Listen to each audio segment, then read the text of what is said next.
I can read Varkas' letter. I will try my best to write a reply.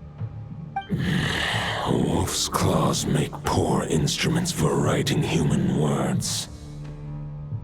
But that token will suffice to convey my thoughts.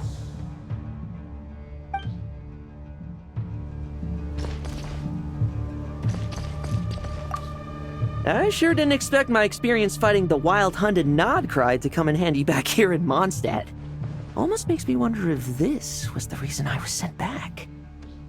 Also, how come that bard knows so much, and what was he doing at the Thousand Winds Temple?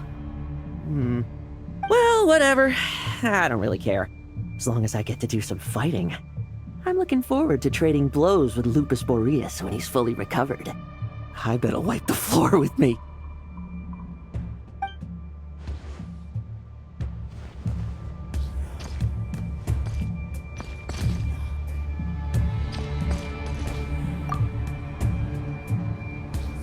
Any questions before you set off?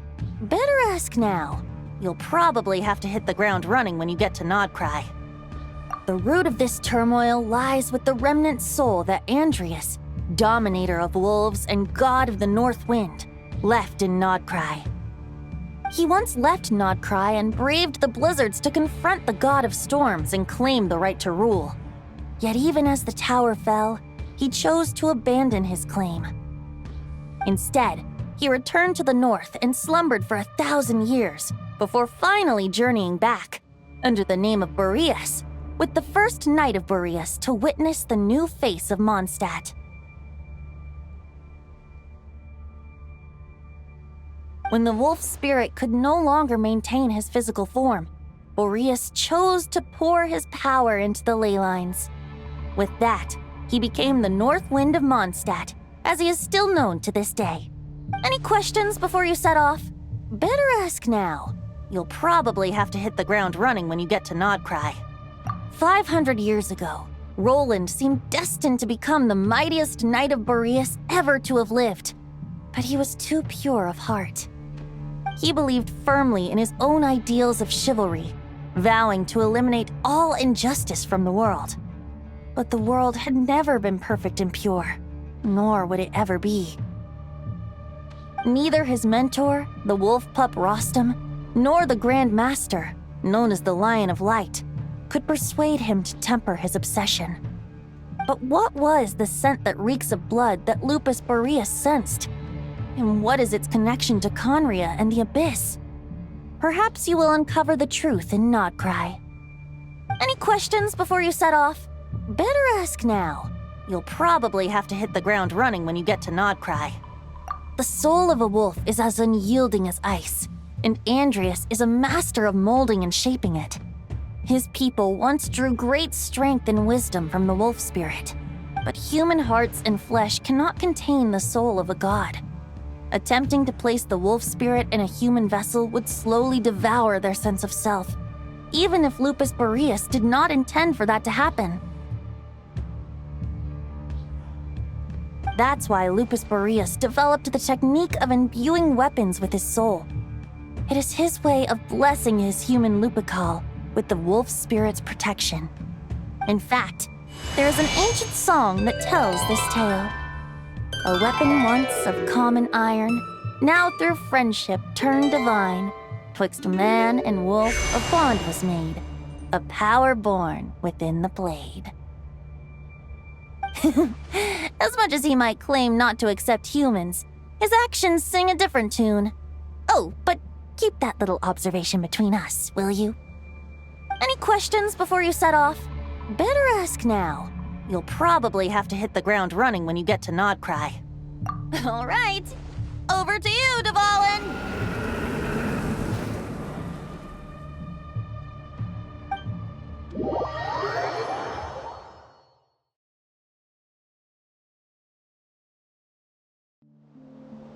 The Knight of Boreas awaits below. We must part ways here. Barbatos and I have other plans. We will meet you again later. All right. Hey, wait. How are we getting down?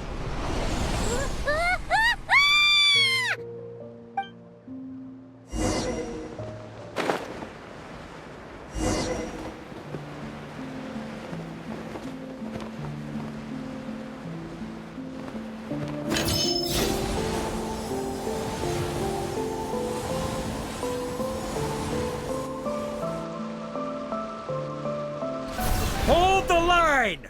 The enemy's on the brink of collapse! Grandmaster! It's...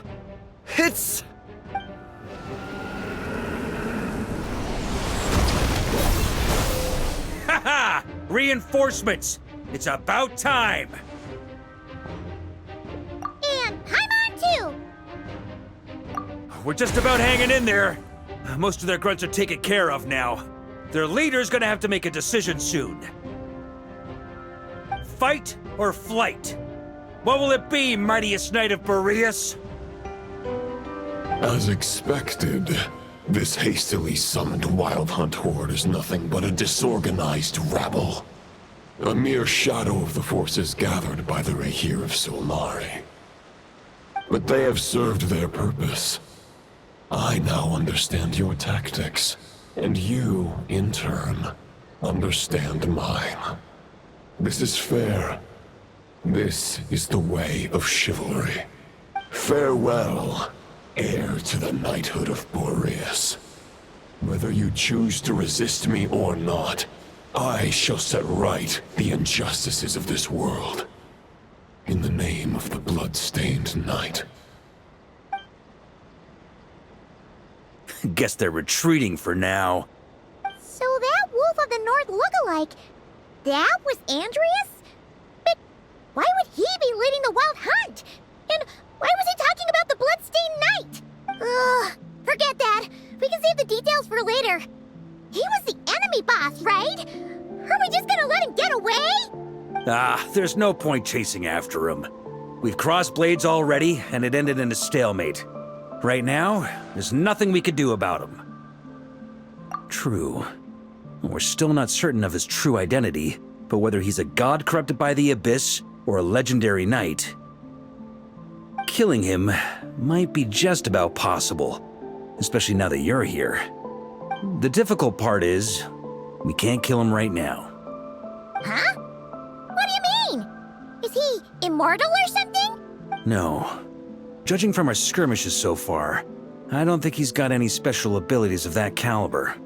Nor does he have the ridiculous level of power wielded by the Five Sinners. But, compared to Rerir, our current foe clearly has a better understanding of how to exploit Nodcry to his advantage, particularly when it comes to Andreas' remnant soul. Exactly. Sounds like you realize what the crux of the issue is. I managed to cut off a sample from our foe, which Albedo and Durin are analyzing as we speak. Meanwhile, our other allies should be making their way home from their own battles by now. Let's discuss this further when they're back. We still have some big challenges ahead before this expedition can finally be declared a victory.